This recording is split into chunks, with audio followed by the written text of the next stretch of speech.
Hello, my name is Benji and welcome to Dice vs Cards. Today we go back to Arkham Horror, the card game.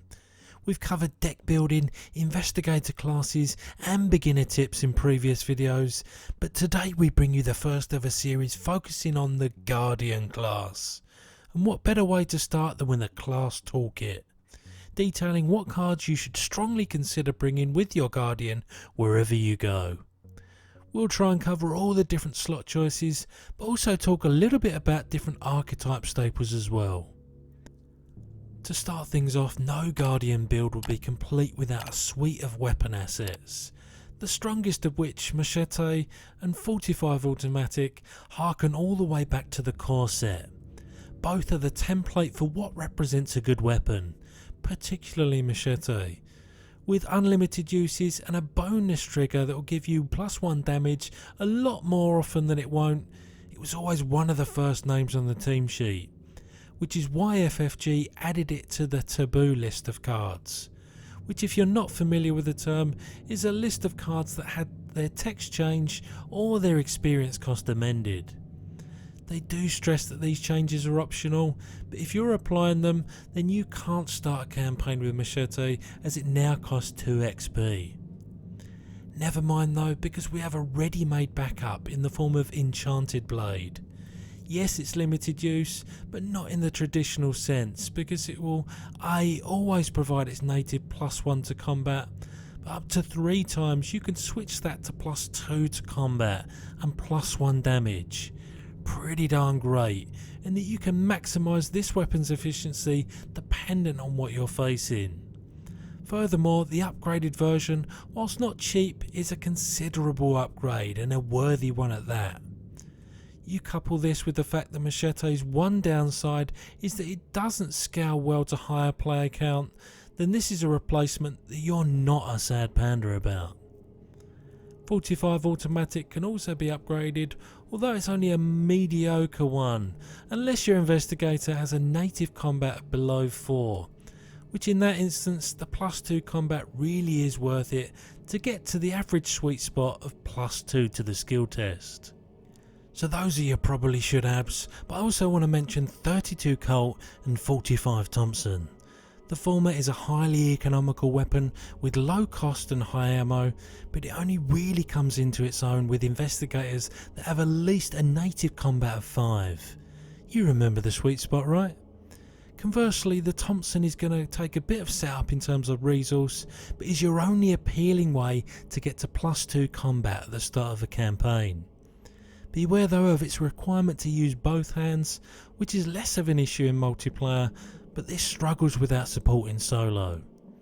Both of these can be upgraded, the former of which gives you effectively an unlimited use weapon that's still cost effective, and the latter gives you a quite tasty refund ability. So that's it for weapons. What if we want to bring some allies? Well, there aren't that many in the must-have category, but Beat Cop and Guard Dog can both do a job if asked. The former is really quite uninspiring, but acting as a meat shield alongside its flavour text, it can still do some work. Its upgraded version, on the other hand, is a lot more like it.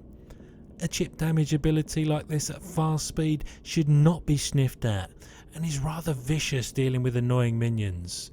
Similarly, Guard Dog allows you to act more freely with your actions when facing down a 1 health minion. More situationally, you'll want to consider Bandolier if you're bringing some two-handed weapons.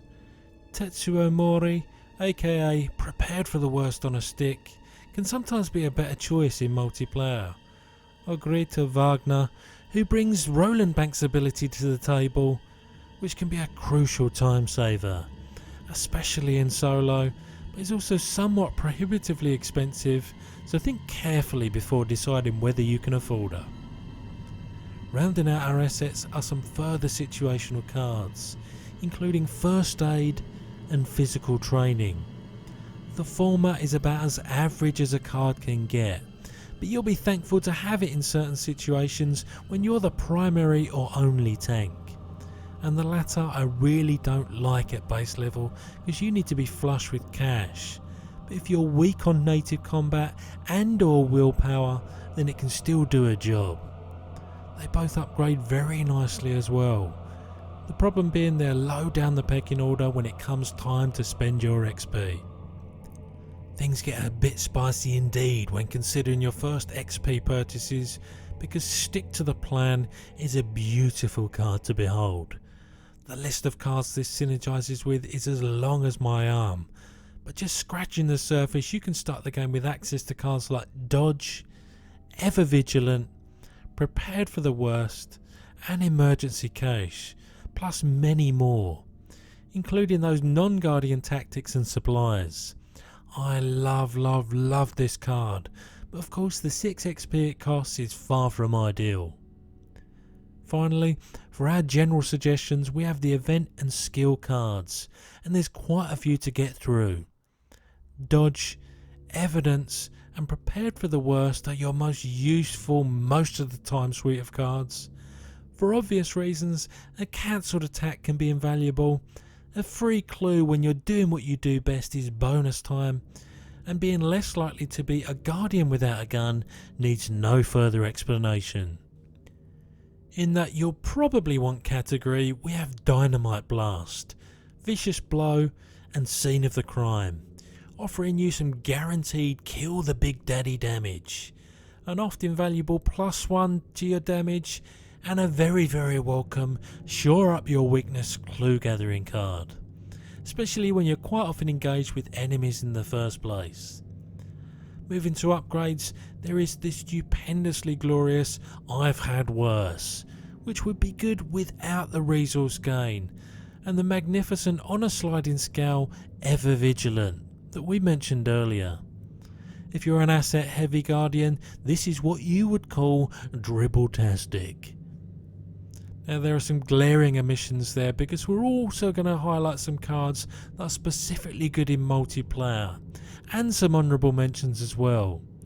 Cards that are good in solo, however, are generally just cards that are good for Guardian full stop. The first pool of cards are if you just want to be a good teammate, loved by all. Emergency Aid, If It Bleeds, and Stand Together bring some group healing, mitigation against insanity whilst you shoot your gun, and let's have some cards and resources, yes please. The second is for when you absolutely positively must be the only one to deal with all threats, big and small. Let me handle this. Safeguard and Taunt deliver an excellent way to tank the encounter deck, a neat way for you to chaperone another investigator, and an action economic means to peel off engaged enemies. So before we wrap up, I'm going to try and nip the what about such and such flame war by mentioning cards that I seem to be somewhat against the grain in appreciating. Police Badge, Wish Eater and Well Prepared are to varying degrees loved by a lot of the community. The Fuzz Badge I just cannot get excited about no matter how hard I try, even with the hard T's, that is action economy. Wish Eater, which is fed by empty vessel, just takes too long to ramp into, especially if you don't draw it in the first third of the game. And finally, you just have to work too hard in the deck building to make Well Prepared be all that it can be. Brother Xavier, Soothing Melody and Survival Knife in order to bring a veritable toolkit of goodies, but one that shines slightly more in multiplayer, but strangely just doesn't do enough for me. Then a card on paper is pretty darn great, but Hallowed Mirror makes it a little bit slow and ponderous. And finally, Survival Knife is a cost efficient card, but one that's true strength lies in a back foot style of play, not one that's necessarily going to be a winning strategy for you. So there you have it, a semi-exhaustive look at all the cards you might want to consider when building your Guardian deck. Obviously, each investigator will lend itself and complement different cards accordingly. You also might want to check out previous videos to consider what off-class and neutral cards to take. But for now, I hope you found this helpful, and I'll see you next time.